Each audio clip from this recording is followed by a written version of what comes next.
Salam semangat para penikmat semangkuk salad. Tadi pagi saya bermain pingpong dengan beberapa bapak-bapak.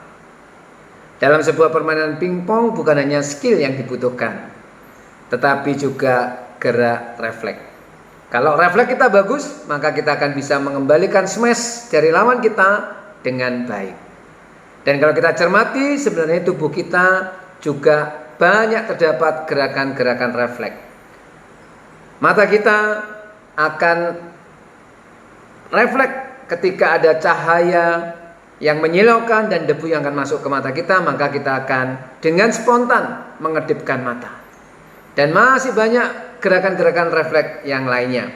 Refleks adalah mekanisme pertahanan diri kita supaya kita terhindar dari bahaya atau dari kecelakaan. Tetapi gerakan refleks itu ada yang bagus, ada yang kurang bagus.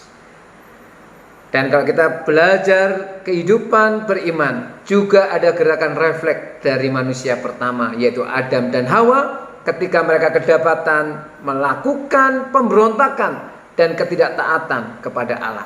Mari kita membaca Kejadian pasal 3 ayat yang ke-7. Begini bunyi firman Tuhan, maka terbukalah mata mereka berdua dan mereka tahu bahwa mereka telanjang. Lalu mereka menyemat daun pohon ara dan membuat cawan. Ketika Adam dan Hawa ketahuan sedang melakukan pemberontakan dan ketidaktaatan kepada Allah, maka disitulah mereka disebut pribadi yang berdosa dan baru menyadari bahwa mereka telanjang. Dan gerakan refleks mereka adalah menyemat daun pohon ara untuk menutupi kemaluan mereka. Saudara yang terkasih dalam kasih Tuhan Yesus Kristus, gerakan refleks ini ternyata sesuatu yang rapuh. Karena pada akhirnya kalau kita membaca ayat berikutnya, ayat 21, maka cawat yang dibuat manusia untuk menutupi rasa malu karena dosa diganti oleh Allah dengan kulit binatang. Saudara yang terkasih dalam kasih Tuhan Yesus Kristus, ini menunjukkan bahwa usaha manusia untuk menutupi rasa malu dan keterpisahan dengan Allah akibat dosa, usaha manusia begitu rapuh.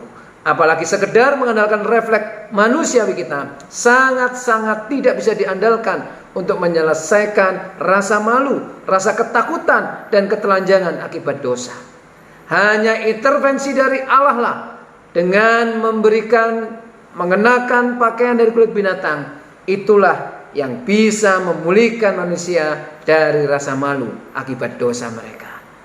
Jadi mari kita semakin percaya, semakin meyakini bahwa hanya oleh intervensi Allah di dalam Tuhan Yesus Kristus, maka pemulihan hidup dari dosa itu bisa disebut paripurna.